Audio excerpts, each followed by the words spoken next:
we are going to discuss about the metal and non-metal part third. Today we are going to discuss about the reaction of non-metals. Before this we have discussed about the all the reactions of metal.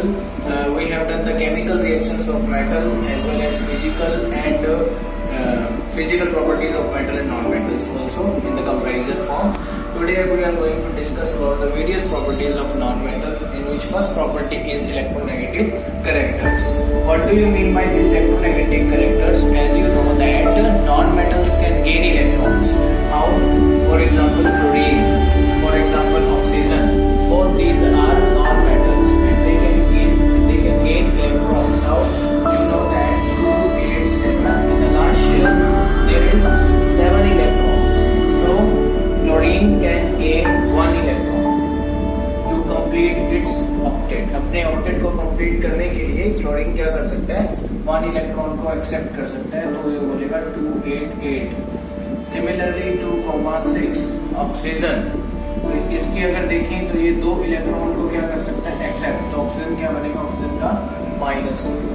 It means electronegative means electron को gain करने की capacity है इसके अंदर, non metals के अंदर, but in the metals electron को loose करने की कैपेसिटी है. इलेक्ट्रॉन क्या कर सकते हैं? मेटल लूज कर सकते हैं, but in non metals they can gain electron. इसीलिए मैंने यहाँ पे इसीलिए मैंने यहाँ पे 2 इलेक्ट्रॉन को यहाँ गेन करके दिखाया.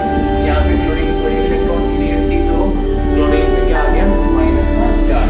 सिमिलरली अब बात करें सेकंड की, तो वो है reaction with oxygen.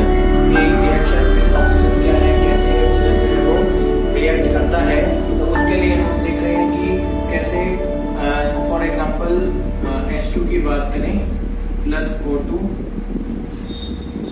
Reaction with oxygen, oxygen के साथ रिएक्ट कर रहा है hydrogen is also known metal, तो क्या बनता है? वाटर बनता है H2O. ठीक है, बैलेंस हम लोग कर लेंगे 2H2, ये बैलेंस हो चुकी है रिएक्शन. से जो है इसके बाद कार्बन प्लस ऑक्सीजन क्या बनेगा? CO2, carbon dioxide. अब इसमें हम बात करें तो carbon dioxide C+O2, CO2, H2+O2, H2O. तो ये जो है अलग अलग टाइप के जो है ऑक्साइड्स बनाते हैं. ये जो ऑक्साइड है वो है neutral, this is a neutral oxide. लेकिन बात करें अगर कार्बन के इस ऑक्साइड की, तो वो क्या है? एसिडिक नेचर का. तो दैट मीन्स क्या कहता है कि जो नॉन मेटल्स हैं वो 2 तरह के ऑक्साइड बना सकते हैं. One is the neutral and second one is the acidic. तो न्यूट्रल एसिडिक दोनों टाइप के इसके अंदर ऑक्साइड बन सकते हैं. और अगर इसी की हम रिएक्शन करवाएंगे वाटर के साथ, तो क्या बनेगा? H2CO3. This is the carbonic acid, carbonic acid. Similarly S+O2 क्या बनता है? SO2.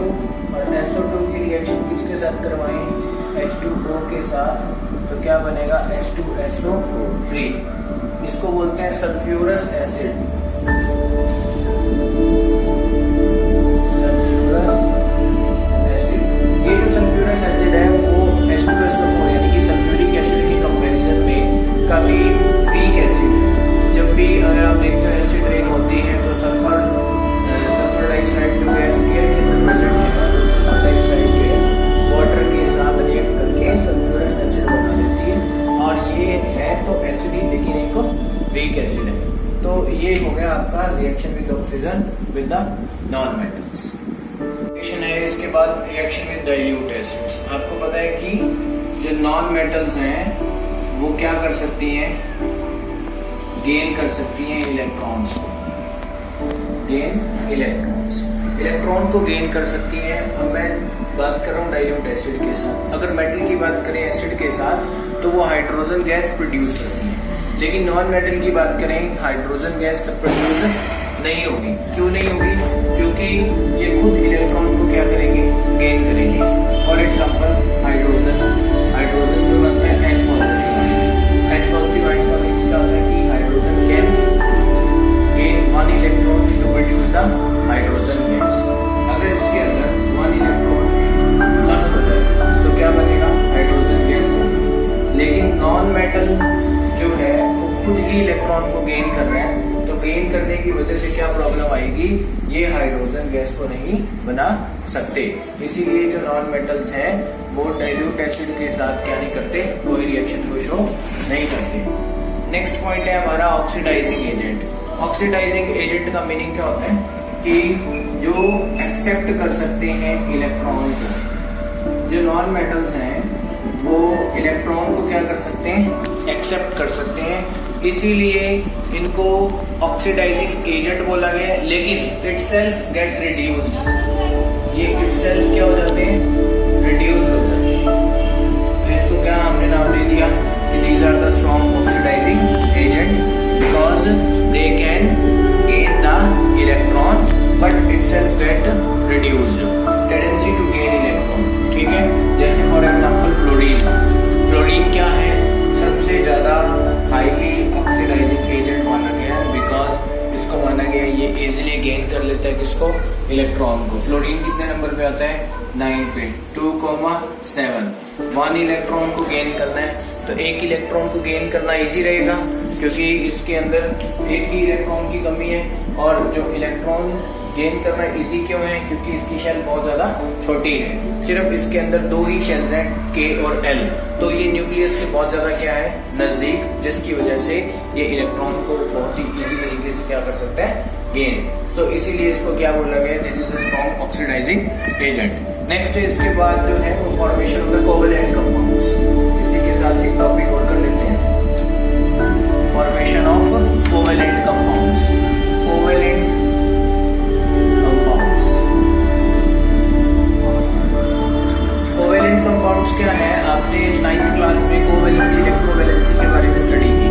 तो कोवेलेंट कंपाउंड्स बनते कैसे हैं, ये बनते हैं शेयरिंग ऑफ इलेक्ट्रॉन्स से, जो कि हम 4th चैप्टर में करेंगे, लेकिन इसकी प्रॉपर्टी है जो अभी आपको साथ साथ बताया। शेयरिंग ऑफ इलेक्ट्रॉन का मीनिंग क्या होता है कि ये इलेक्ट्रॉन को आपस में क्या कर सकते हैं, शेयर कर सकते हैं। फॉर एग्जांपल C+ ये जो हाइड्रोजन है ये CH4 बनाता है। CH4 क्यों बनाता है, इसको बोलते हैं मीथेन, क्योंकि देखो ये प्रॉपर्टी किसकी है,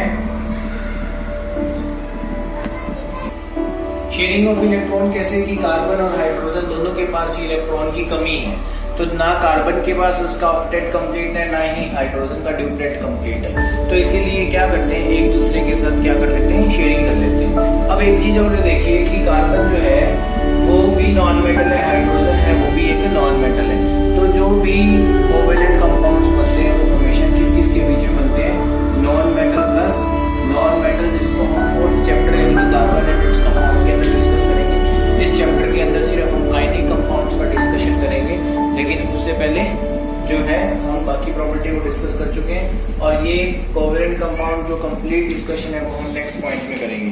इसके बाद हमारे पास है formation of ionic compounds. Ionic compounds क्या है, आयनिक कंपाउंड्स बोलते हैं किनको, जिनके अंदर एक मेटल है और एक क्या है, नॉन मेटल्स हैं।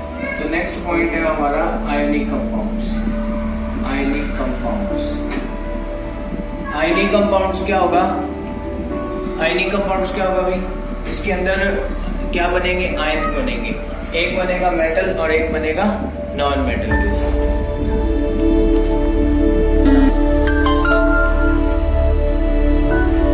And two metal and 1 non metal, यानी कि 1 मेटल कौन सी होगी, फॉर एग्जांपल हम ले लेते हैं सोडियम, और 1 नॉन मेटल ले लेते हैं जिसमें क्लोरीन। एक तो रहेगी इसमें मेटल और एक इसमें क्या रहेगी, नॉन मेटल। इनके बीच में क्या बनता है, आयनिक कंपाउंड बनता है। आयनिक कंपाउंड के लिए एक मेटल ही क्यों सिलेक्ट की गई, because metal can donate electron and non metal can gain 1 electron. जो इलेक्ट्रॉन को डोनेट करता है उस पर कौन सा चार्ज आएगा, पॉजिटिव, और जो नॉन मेटल है उस पर कौन सा चार्ज आएगा, नेगेटिव।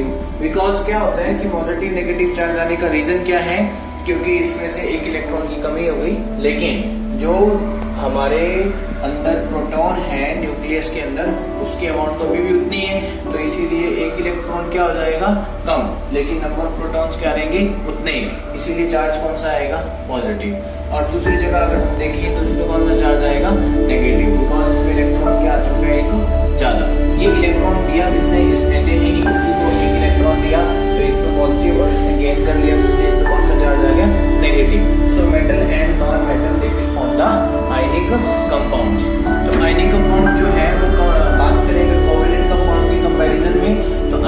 कंपाउंड हमेशा कोवेलेंट कंपाउंड के कंपैरिजन में वेरी स्ट्रॉन्ग बॉन्ड बनाते हैं, क्योंकि इनके बीच का बॉन्डिंग का जो फोर्स ऑफ अट्रैक्शन है वो बहुत ज्यादा है। तो इसीलिए आयनिक बॉन्ड को क्या माना गया, more stronger bond than the covalent compounds.